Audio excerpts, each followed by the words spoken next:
അതായത് പഴയ കാലഘട്ടവും പുതിയ കാലഘട്ടവും തമ്മിലുള്ള വലിയൊരു വ്യത്യാസം. പണ്ടൊക്കെ ഇപ്പോൾ പിന്നെ കള്ളു കുടിച്ച് വഴി കെടുക്കുന്നവർ വീട്ടിൽ നിന്നും സമൂഹത്തിൽ നിന്നും പുറത്താക്കപ്പെട്ടിട്ട് ഒരു വിലയും നിലയും ഇല്ല, അതായത് ലഹരിക്ക് അടിമപ്പെട്ടിട്ട് വഴിയിൽ കിടക്കുന്ന എൻ്റെ ചെറുപ്പകാലത്തേക്ക് ഞാൻ അങ്ങനെ കണ്ടിട്ടുള്ളത്. അതല്ലെങ്കിൽ തീരെ എഡ്യൂക്കേറ്റഡ് അല്ലാത്ത, അതല്ലെങ്കിൽ സ്കൂളുകളിലൊന്നും പോവാത്ത, അങ്ങനെ ഒരു പ്രത്യേക ഒരു രീതിയിൽ ജീവിക്കുന്നവരാണ് ശരിക്കും ലഹരിക്ക് അടിമപ്പെട്ട്, അല്ലെങ്കിൽ ചാരായം, അല്ലെങ്കിൽ പണ്ടത്തെ രീതിയിലുള്ള കള്ളിലേക്കും കുടിച്ച്, അല്ലെങ്കിൽ പണിയെടുത്തിട്ട് പിന്നെ രാത്രി ആകുമ്പോഴേക്ക് ഇപ്പം നമ്മൾ സിനിമയിലേക്ക് അതല്ലേ കണ്ടിട്ടുള്ളൂ. പക്ഷെ ഇപ്പോഴത്തെ ഒരു ജനറേഷൻ, എസ്പെഷ്യലി കുട്ടികളിൽ ഏറ്റവും കൂടുതൽ ലഹരി ഉപയോഗം വർദ്ധിച്ചു വരുന്ന ഒരു സാഹചര്യം. കുട്ടികൾക്കായിട്ട് പ്രത്യേകം ഡി അഡിക്ഷൻ സെൻ്ററുകൾ, കുട്ടികൾക്കായിട്ട് പ്രത്യേകം ഡോക്ടേഴ്സിൻ്റെ ഇടയിൽ, കൗൺസിലേഴ്സിൻ്റെ ഇടയിൽ, സൈക്കാട്രിസ്റ്റിൻ്റെ ഇടയിലേക്ക് പ്രത്യേക ഒരു വിങ്ങനെ രൂപീകരിക്കപ്പെട്ടിട്ട്. ലഹരി എന്ന് പറഞ്ഞാൽ പണ്ടൊക്കെ സിഗരറ്റ് വലിക്കുമ്പോൾ ഭയങ്കര സീനായിട്ടുള്ള സമയത്ത് ഇപ്പോഴത്തെ മാറിയിട്ട് പുതിയ ആർട്ടിഫിഷ്യൽ ഡ്രഗ്സിൻ്റെ പിന്നാലെ, അതല്ലെങ്കിൽ നമുക്കൊന്നും മനസ്സിലാക്കാൻ പറ്റാത്ത രീതിയിലേക്കുള്ളൊരു എക്സ്പ്ലോറേഷൻ നടക്കുന്നൊരു സമയം. അതിൽ എന്താണ് ഡോക്ടറുടെ ഒരു, ഈ സൈക്കാട്രിസ്റ്റ് എന്നുള്ള നിലയ്ക്ക് ഡോക്ടർ എന്താണ് ഡോക്ടറുടെ ഒരു എക്സ്പീരിയൻസ് ഒന്ന് ഷെയർ ചെയ്യുക എന്ന് പറഞ്ഞാൽ ഇതിൻ്റെ ലഭ്യത തന്നെയാണ് അല്ലേ. പണ്ടൊന്നും ഇത്ര അധികം ലഹരി വസ്തുക്കൾ ഇത്ര എളുപ്പത്തിൽ കിട്ടൂലായിരുന്നു. പിന്നെ എല്ലാതും എളുപ്പത്തിൽ കിട്ടുന്നുണ്ട്. പിന്നെ വേറൊരു കാരണം എന്താണെന്ന് വെച്ചാൽ, യുവാക്കൾക്കിടയിൽ നമുക്കറിയാം, യുവതലമുറ എന്ന് പറയുമ്പം, അല്ലെങ്കിൽ യൂത്ത് എന്ന് പറയുമ്പോൾ അവർ എല്ലാതും എക്സ്പ്ലോർ ചെയ്യാനുള്ളൊരു ടെൻഡൻസി കൂടുതലാണ്. എല്ലാത്തിനും ഭയങ്കര ക്യൂരിയോസിറ്റിയാണ്, അതൊന്ന് നോക്കാം അല്ലേ. അപ്പം അതും വേറൊരു കാരണമാണ്. അപ്പം പിന്നെ അതുപോലെ തന്നെ നമുക്കറിയാം, സോഷ്യൽ മീഡിയയിൽ, സിനിമകളിലൊക്കെ ലഹരിനെ എങ്ങനെ ചിത്രീകരിക്കുന്ന വെച്ചാൽ കുറച്ചും കൂടെ ആകർഷണം ഉണ്ടാക്കുന്ന രീതിയിലാണ്, കുറച്ചും കൂടെ അട്രാക്റ്റീവ് ആയിട്ടുള്ള രീതിയിലാണ് അല്ലേ. ലഹരി ഉപയോഗിക്കുന്ന ഒരാൾ സ്റ്റാർ ആണ്, അങ്ങനെ ഒരു രീതിയിലാണല്ലോ ചിത്രീകരിക്കുന്നത്. അതൊരു കാരണമാവാം. പിന്നെ അതേപോലെ തന്നെ ലഹരി എന്ന് പറയുമ്പം കുടുംബത്തിൽ തന്നെ ലഹരി ഉപയോഗിക്കുന്ന ആൾക്കാരുണ്ടാവും. അപ്പം പാരൻസ്, മാതാപിതാക്കൾ ഉപയോഗിക്കുന്നവരുണ്ടാവും. അപ്പം ലേഡീസ് ഉപയോഗിക്കുന്ന ഒരു കാലഘട്ടത്തിലാണല്ലോ ഇപ്പം നമ്മളുള്ളത്. അതായിരിക്കാം. അല്ലെങ്കിൽ കൂടെ പിറന്നവർ ഉപയോഗിക്കുന്നുണ്ടാവും. അല്ലെങ്കിൽ ലഹരി എന്നെ നോർമലൈസ്ഡ് ആയിട്ട് ലഹരി ഉപയോഗിക്കുന്നത് കുഴപ്പമൊന്നുമില്ല, ഞങ്ങളുടെ ഫാമിലിയിൽ അങ്ങനെ പറയുന്ന ഫാമിലിയും ഉണ്ട്. അപ്പോൾ അങ്ങനത്തെ സാഹചര്യത്തിൽ വളർന്നു വന്ന കുട്ടികളാണെങ്കിൽ അവർക്ക് ലഹരി ഉപയോഗിക്കുന്ന ഒരു പ്രശ്നമായിരിക്കില്ല. അതൊരു കാരണമാവാം. അങ്ങനെ പല കാരണങ്ങളുണ്ട് കുട്ടികൾ ലഹരിയിലേക്ക് പോകാനുള്ള കാരണങ്ങൾ. അതുപോലെ തന്നെ ഡിപ്രഷൻ, ആങ്സൈറ്റി, അതായത് നമ്മൾ പറയും വിഷാദ രോഗം, അല്ലെങ്കിൽ അമിതമായ ഉത്കണ്ഠയൊക്കെ ഉള്ള കുട്ടികൾ ആ ഒരു സാഹചര്യത്തെ അതിജീവിക്കാൻ വേണ്ടി ലഹരിയിലേക്ക് പോകുന്നതായിട്ട് കണ്ടിട്ടുണ്ട്. പക്ഷെ അത് അതിജീവിക്കുന്നുണ്ടോ ശരിക്കും അവർ? ഇല്ല. ഡിപ്രഷനും ആങ്സൈറ്റിയുള്ള കുട്ടികൾ സ്വാഭാവികമായിട്ട് അവർക്ക് വിഷാദ രോഗം അല്ലെങ്കിൽ അമിതമായ ഉത്കണ്ഠ വരുമ്പം ഈ ലഹരിയിലേക്ക് പോകുമ്പം അതിൽ നിന്നൊരു പെട്ടെന്ന് റിലീഫ് കിട്ടാനാണല്ലോ അവർ അതിലേക്ക് പോകുന്നത്. സ്വാഭാവികമായിട്ട് ഫസ്റ്റ് ഉപയോഗത്തിൽ അവർക്ക് കുറച്ച് വരും. ഇപ്പം വിഷാദരോഗം വന്നൊരു വ്യക്തി എങ്ങനെ ആയിരിക്കും? ഫുൾ ടൈം ഡിപ്രസ്ഡ് ആയിട്ട്, അതായത് ഭയങ്കര വിഷാദത്തിലായിരിക്കും. ഏകാന്തത ഇഷ്ടപ്പെടുന്ന ഒരാൾ, എന്ത് ചെയ്താലും സന്തോഷം കണ്ടെത്താൻ കഴിയണില്ല, അങ്ങനെ ഫുൾ ടൈം ഒരു സാഡ് മൂഡിൽ ഇരിക്കുന്ന ഒരു വ്യക്തിക്ക് ഫസ്റ്റ് ടൈം ഒരു ലഹരി ഉപയോഗിക്കുമ്പോൾ സ്വാഭാവികമായിട്ട് എന്താണ്, യൂഫോറിയ എന്ന് പറയും. അതായത് അമിതമായ സന്തോഷം, ഭയങ്കര ഒരു എക്സ്ട്രീം ലെവലിലോട്ട് പോവുക. അപ്പൊ ആ ഒരു ഇത് കിട്ടാൻ വേണ്ടിയിട്ട് ഫസ്റ്റ് അങ്ങനെ ആയിരിക്കും ഉപയോഗിച്ച് തുടങ്ങുന്നുണ്ടാവും. കുറച്ച് കഴിയുമ്പം എന്ത് സംഭവിക്കും? ഈ യൂഫോറിയ എന്ന് പറഞ്ഞൊരു അവസ്ഥ നമ്മൾ ഫസ്റ്റത്തെ കുറച്ച് സമയങ്ങളിൽ ഉപയോഗിക്കുമ്പോഴേ അത് കിട്ടുള്ളൂ.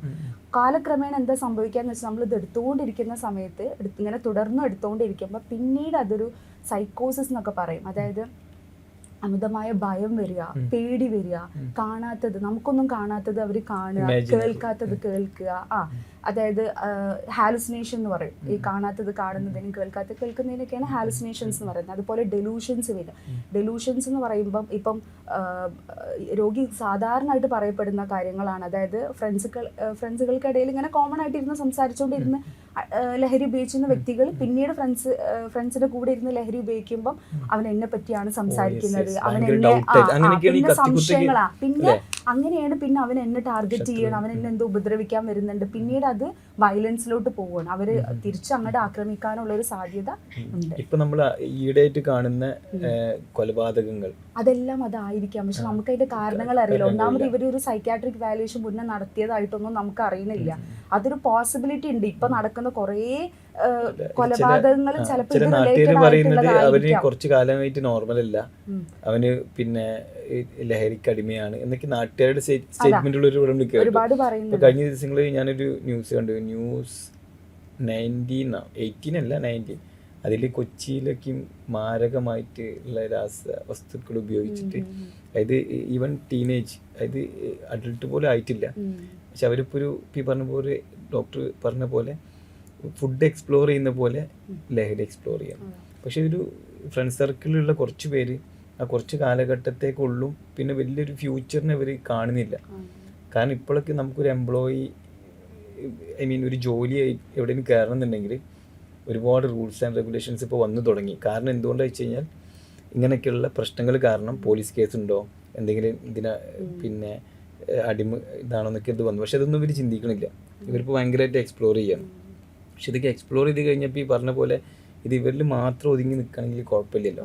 ഇത് ഇവരെ ഫാമിലിനെ ബാധിക്കുന്നുണ്ട്, സമൂഹത്തിനെ ബാധിക്കുന്നുണ്ട്, അടുത്തുള്ള ബാക്കിയുള്ള ഇതിനെ. ഇപ്പോൾ ചിലർ ഞാനല്ലേ ഉപയോഗിക്കണത്, പിന്നെ ബാക്കിയുള്ളവർക്ക് എന്താ ചോദിക്കുന്നുണ്ട്.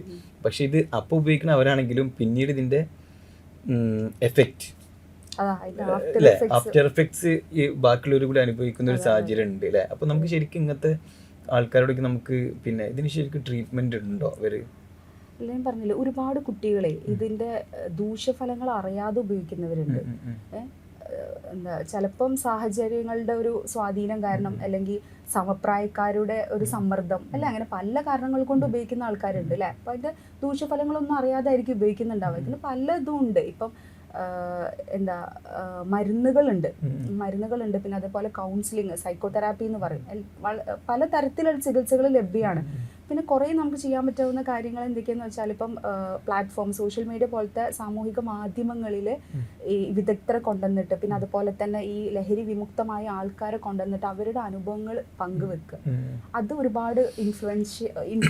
ഒരുപാട് തരത്തിൽ ഇൻഫ്ലുവൻസ് ചെയ്യും കുട്ടികളെ, ഇത് യുവതലമുറനെ. അതേപോലെ തന്നെ വിഷാദരോഗം അല്ലെങ്കിൽ അമിതമായ ഉത്കണ്ഠയുള്ള കുട്ടികളെ നമ്മൾ കറക്റ്റായിട്ട് ചികിത്സ കൊടുക്കുക. നമുക്കറിയാം പണ്ടൊക്കെ എങ്ങനെയായിരുന്നു വെച്ചാൽ മാതാപിതാക്കളും മക്കളും തമ്മിൽ സംഭാഷണം ഉണ്ടായിരുന്നു അല്ലേ. മക്കൾ സ്കൂളിട്ട് വന്നു കഴിഞ്ഞാൽ മാതാപിതാക്കൾ ചോദിക്കും എന്തായിരുന്നു സ്കൂളിൽ നടന്നത്, എന്താ ഭക്ഷണം കഴിച്ചത്, അങ്ങനെ എല്ലാ കാര്യങ്ങളും, എന്താ പഠിച്ചത്, എല്ലാ കാര്യങ്ങളും സംസാരിക്കുന്നത്. ഇപ്പോൾ മാതാപിതാക്കളും ഫുൾ ടൈം ഫോണിലാണ്, മക്കളും ഫുൾ ടൈം ഫോണിലാണ്. അപ്പോൾ മക്കളെ കാര്യങ്ങൾ എന്താണ്, മക്കളുടെ പ്രശ്നങ്ങൾ എന്താണ്, അതൊന്ന് മനസ്സിലാക്കാനും മാതാപിതാക്കൾക്ക് സമയമില്ല. കുട്ടികൾക്കും അത് ചോദിച്ചറിയുന്ന മാതാപിതാക്കൾ അത് ചോദിച്ചറിയുന്നില്ല. ചോദിക്കാനുള്ളത് അതാണ്, നമ്മുടെ ഈ കുട്ടികൾ അടിമപ്പെടുന്നതിൻ്റെ വലിയൊരു പങ്ക് വീട്ടിൽ നിന്ന് തന്നെയാണ് എന്നുള്ളതാണ് ഞാൻ മനസ്സിലാക്കുന്നത്. കാരണം കഴിഞ്ഞ ദിവസങ്ങളിൽ നമ്മളിപ്പോൾ ഈ പറഞ്ഞ പോലെ തന്നെ യൂട്യൂബിൽ ഒരു കണ്ണൂരുള്ളൊരു പെൺകുട്ടി ഇതിൽ നിന്ന് റിക്കവറായ കുട്ടിയുടെ വീഡിയോ ഇട്ടിരുന്നു. ആ കുട്ടിയുടെ ഒരു ഫീഡ്ബാക്കിൽ ആ കുട്ടിക്ക് കുറച്ച് കാലങ്ങളിൽ ഫാമിലി, ഉമ്മ ബിസി, ഉപ്പ ബിസി, ഇപ്പോൾ ഗൾഫിലാണ്, ഉമ്മ ബിസി, ബാക്കിയുള്ളവർക്കും ബിസി ആയപ്പോൾ ഈ കുട്ടി ഫ്രണ്ടിൻ്റെ അടുത്ത് വിഷയങ്ങൾ ഡെയിലി പറയും. അപ്പോൾ അവൻ പറഞ്ഞത് പിന്നെ നീ ഇന്നൊരു ഡ്രഗ് യൂസ് ചെയ്ത് നോക്ക്, ഭയങ്കര റിലീഫാണെന്ന് പറഞ്ഞു. ആ കുട്ടി അത് 1 ടൈം യൂസ് ചെയ്ത് പിന്നെ ഇവനക്ക് സ്ലേവായി, അടിമയായിട്ടാണ് പിന്നെ പോയത് കുറച്ച് കാലം.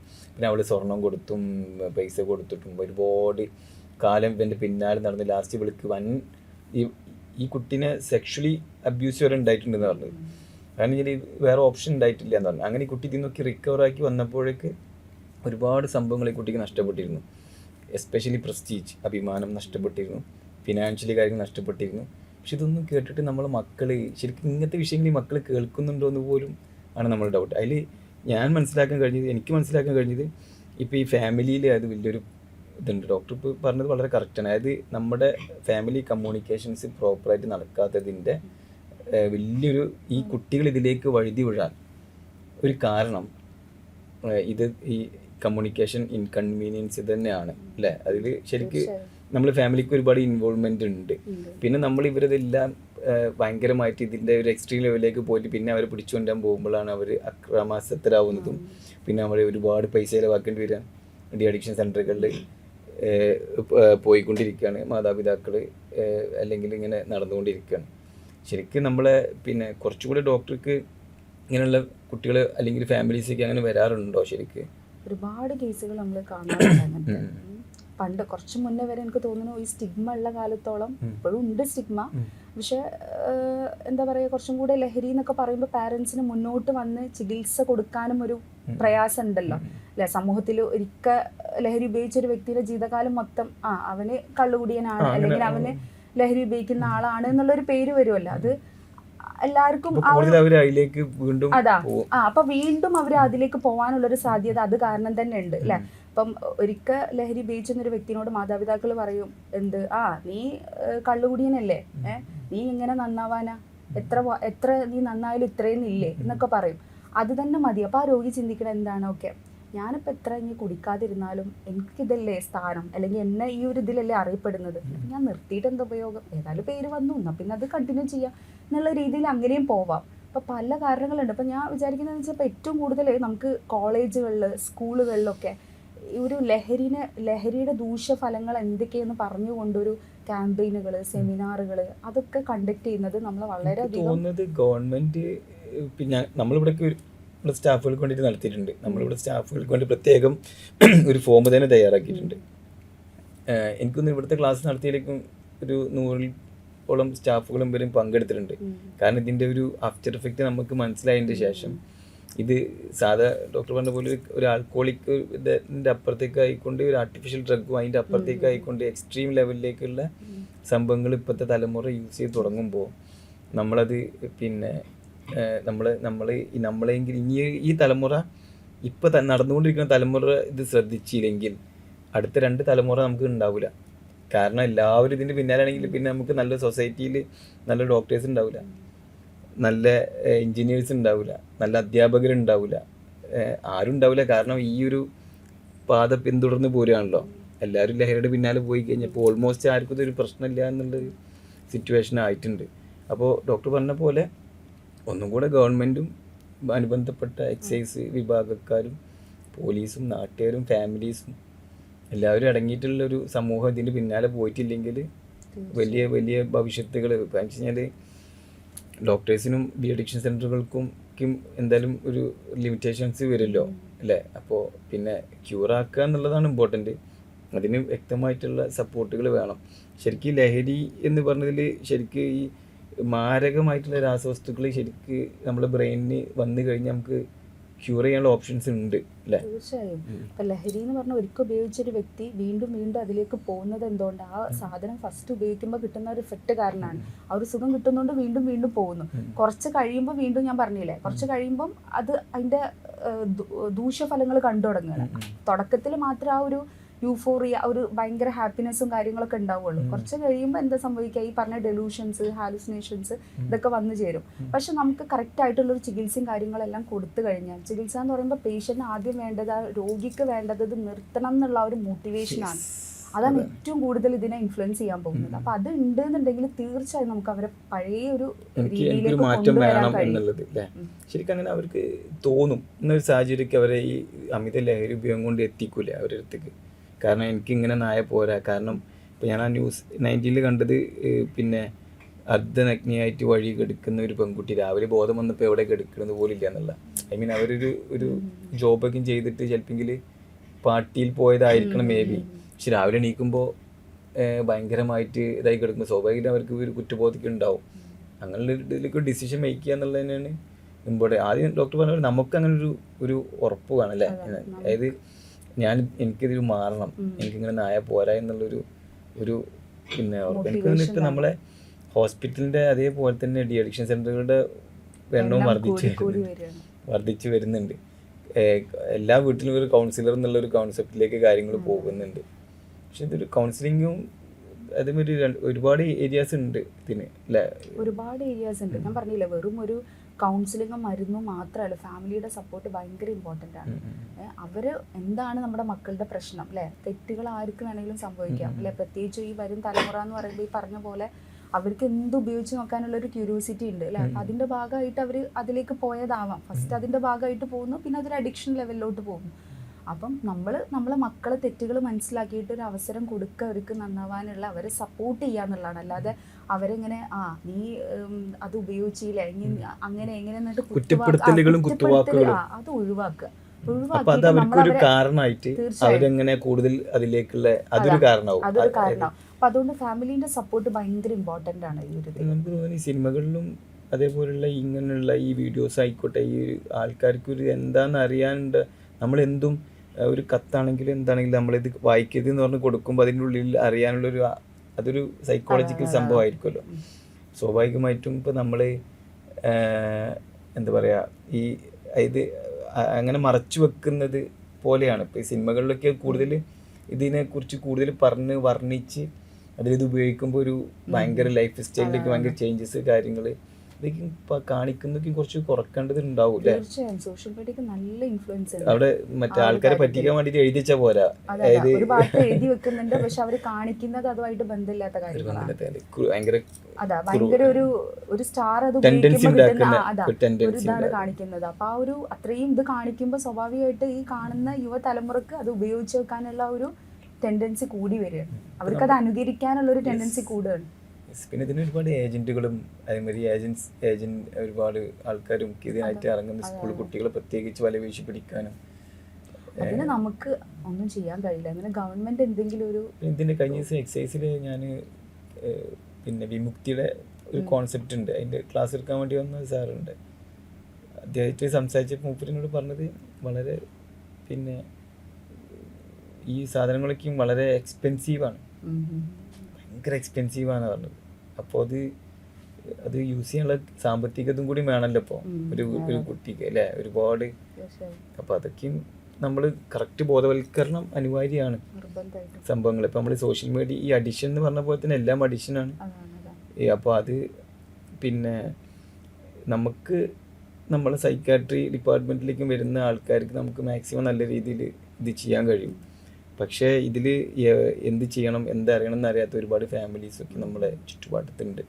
അപ്പോൾ എന്നോടേക്കും പറയാനുണ്ട്, സ്ത്രീകൾക്ക് മാത്രമായിട്ടുള്ളൊരു ഡി അഡിക്ഷൻ സെൻ്റർ എവിടെയെങ്കിലും ഉണ്ടോ? അപ്പോൾ എന്താ ചെയ്യുമ്പോൾ അവർ ഇതിൽ പെട്ടുപോയിട്ടുള്ള ഒരുപാട് മക്കളെ രക്ഷിക്കാൻ പറ്റാതെ എന്ത് ചെയ്യണം എന്നറിയാതെ അവരിഞ്ഞ് അടുത്ത പിന്നെ സോഷ്യൽ ആക്ടിവിറ്റികളൊക്കെ ആയിട്ട് ഇറങ്ങുന്ന രീതിയിലേക്കുള്ള തോട്ടുകളിലേക്കും പോയിട്ടും എല്ലാത്തേക്കും ഇപ്പോൾ ഓരോരുത്തർ ഇഷ്ടമാണെങ്കിൽ പോലും ഇപ്പോൾ ലഹരി അതിൻ്റെ ഒരു ബാധകമല്ലെങ്കിൽ പോലും പക്ഷെ വന്നെത്തുന്നത് അല്ലെങ്കിൽ ചെന്നെത്തുന്നതൊക്കെ അതിൻ്റെ വേറൊരു ഇതിലേക്കാണ്. ശരിക്കും ഇതിൽ ഈ മതപരമായിട്ട് എന്തെങ്കിലും ഇതിന് റൂളുണ്ടോ ശരിക്കും, ഇങ്ങനെ പേടിപ്പിച്ച് നിർത്താൻ അങ്ങനെ എന്തെങ്കിലും? അല്ലേ, നമ്മളെ മോട്ടിവേഷൻ ചെയ്യുന്ന സമയത്ത് ഇപ്പം നമ്മൾ അതായത് ഒരു രോഗിക്ക് ആദ്യം നമ്മൾ മോട്ടിവേഷൻ ഉണ്ടോ നോക്കും, എത്രത്തോളം അത് നിർത്താനുള്ള ഒരു ഇത് ഉണ്ടെന്നുള്ളത് ആഗ്രഹം പ്രചോദനം ഉണ്ടോ നോക്കും. അത് കഴിഞ്ഞിട്ട് ഇപ്പോൾ ഒരു മുസ്ലിമായ വ്യക്തിയാണെങ്കിൽ ഹിന്ദു ആണ് അല്ലെങ്കിൽ ക്രിസ്ത്യൻ ആണ്, അവർ വിശ്വസിക്കുന്ന അവരുടെ കുറച്ച് മോറൽസ് ഉണ്ടാവും, അതിനും കൂടെ ഉൾപ്പെടുത്തിയിട്ടാണ് നമ്മൾ കൗൺസിലിംഗ് ചെയ്യാറ്. അപ്പം അത് വളരെയധികം ഉപകാരപ്പെടും. അപ്പോൾ ഇതൊന്നും ഇല്ലാത്തവർക്ക് സംബന്ധിച്ചിടത്തോളം എല്ലാം അതില്ലാത്ത ആളുകൾക്ക് നമുക്ക് അല്ലാതെ ചെയ്യാം, പക്ഷെ ഇതുണ്ടെങ്കിൽ കുറച്ചും കൂടെ നമുക്ക് എഫക്റ്റീവായിട്ട്. അപ്പോൾ ഒന്നുകൂടി നമുക്ക് ഇപ്പോൾ അറിയാം, ഇപ്പോൾ ഒരുപാട് ക്രിസ്ത്യൻ മിഷണറീസ് ഒക്കെ ഇതിന്റെ പ്രവർത്തനക്കേറ്റ് ഇറങ്ങുന്നുണ്ട്. പിന്നെ ഇതിൽ പിന്നെ ഇതൊന്നും പ്രശ്നമില്ല എന്ന് വിചാരിക്കുന്ന ആൾക്കാരെ സംബന്ധിച്ചിടത്തോളം അവർ കൂടുതൽ, പക്ഷെ അവരാണ് ഈ സമൂഹത്തിന്റെ ഭീഷണി. അവർക്ക് മാത്രമല്ല പ്രശ്നം ഉണ്ടാക്കുന്നത്, ഒരു സമൂഹം ഒന്നാകെ പ്രശ്നമാവുകയാണല്ലോ ഇവര് കാരണം. പിന്നെ നമ്മൾ ഇവിടേക്കും ശ്രദ്ധിച്ചിട്ടുണ്ട്, ഇവിടെ കാഷ്വാലിറ്റിയിലേക്കും പിന്നെ ഡെത്തായിട്ട് വരുന്ന പേഷ്യൻസ് കഴിഞ്ഞ ഒരു 2 years ബാക്ക് എനിക്കുണ്ടായിരുന്നു. ഞാൻ പല വേദികൾ പറഞ്ഞിട്ടുണ്ട്, അവർ തിരിച്ചു കൊണ്ടുപോകാൻ ആരും തയ്യാറല്ല അവരെ ബോഡി. അപ്പോൾ എത്രയോ വർഷങ്ങൾക്ക് മുന്നേ വളാഞ്ചേരി ഉണ്ടായ സംഭവം, വർഷങ്ങൾക്ക് മുന്നേ അവരെ പിന്നെ വീട്ടിൽ പ്രശ്നം, അയൽവാസിയിൽ പ്രശ്നം, പിന്നെ നാട്ടിലേക്ക് പ്രശ്നം, കഴിഞ്ഞ് വീട്ടിൽ നിന്ന് പുറത്തായി, വീട്ടിൽ കയറ്റാതാകുമ്പോൾ അയൽവാസികളും ഉള്ള വിഷയമായി, പിന്നെ നാട്ടിലേക്ക് ഇറങ്ങി നാട്ടിൽ ഡെയിലി വെള്ളടിക്കലും പ്രശ്നങ്ങളും. ഇതാർക്കും ഒരു ഗുണമില്ലാത്ത ജീവിതമായി പോയി. ഇങ്ങോട്ട് ബോഡി കൊണ്ടുപോകാൻ ഞങ്ങൾ പോലീസ് സ്റ്റേഷനിൽ പോയി, പോലീസിനെ കൂട്ടി അവർ വീട്ടിൽ പോയി. അവർ വീട്ടിൽ നിന്ന് വന്നിട്ട് എനിക്ക് തോന്നുന്നു നേരെ അവർ അയ്യർ മഠം അങ്ങനെ എടുക്കുക കൊണ്ടുപോയിട്ട് എന്താ ചെയ്തെന്ന് എൻ്റെ ഓർമ്മ. എനിക്കിപ്പോൾ 2-3 വർഷം മുന്നുള്ള സംഭവം. അപ്പം ഞാൻ അതിനെക്കുറിച്ച് ഇങ്ങനെ ആലോചിച്ചപ്പോൾ എനിക്ക് കിട്ടിയൊരു സംഭവം എന്താ വെച്ച് കഴിഞ്ഞാൽ, അത്രയും ഫാമിലിനെ അവർ ഹരാസ് ചെയ്ത് മാക്സിമം വീട്ടിലും നാടിനേക്കും വെറുപ്പിച്ച്, അപ്പം അങ്ങനത്തെ ഒരു സാഹചര്യത്തിലേക്ക് ആളെ കൊണ്ടെത്തിച്ച ഒരു അവസ്ഥയാണ് ഞാനത് ചിന്തിച്ചത്. കാരണം എല്ലാവരും വെറുക്കപ്പെട്ടു. ഒന്ന് മാക്സിമം എനിക്ക് തോന്നുന്നു വളാഞ്ചേരിയിലെ പല സംഘടനകളും ഇങ്ങനെയുള്ളവരൊക്കെയും പിടിച്ചുകൊണ്ടുപോയി മാക്സിമം ശ്രമിക്കും. ഇപ്പോൾ ഒരുപാട് നന്മ, അതേപോലെ ഒരുപാട് വളാഞ്ചേരി അങ്ങനെയൊക്കെയുള്ള കുറച്ച് സംഘടനകളുണ്ട് വളാഞ്ചേരി.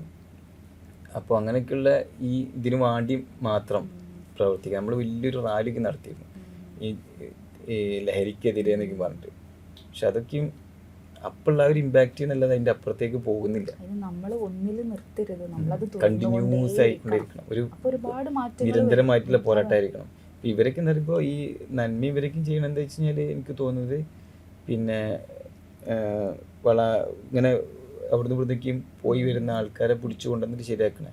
പക്ഷെ അദ്ദേഹം ഒരു കുട്ടിയായിട്ട് ഇപ്പോൾ ഇവിടുന്ന് തുടങ്ങിയിട്ടുണ്ടോ എന്ന് പറയാൻ പറ്റില്ലല്ലോ.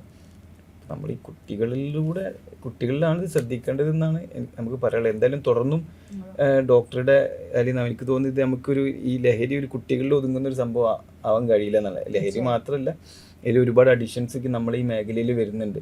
ഇപ്പോൾ ഡോക്ടറുടെ വിലപ്പെട്ട അറിവുകൾ ഇപ്പോൾ നമ്മളെ പ്രേക്ഷകരിലേക്ക് എത്തിക്കാൻ നമുക്ക് ഈ വേദിയിൽ ഉപയോഗപ്പെടുത്താമെന്നാണ് ഞാൻ മനസ്സിലാക്കുന്നത്.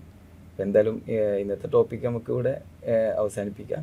അടുത്തൊരു ടോപ്പിക്ക് ഡോക്ടർ നമുക്ക് സമയം പോലെ നമുക്ക് ഇരിക്കാൻ കഴിയുമെന്നാണ് വിശ്വസിക്കുന്നത്.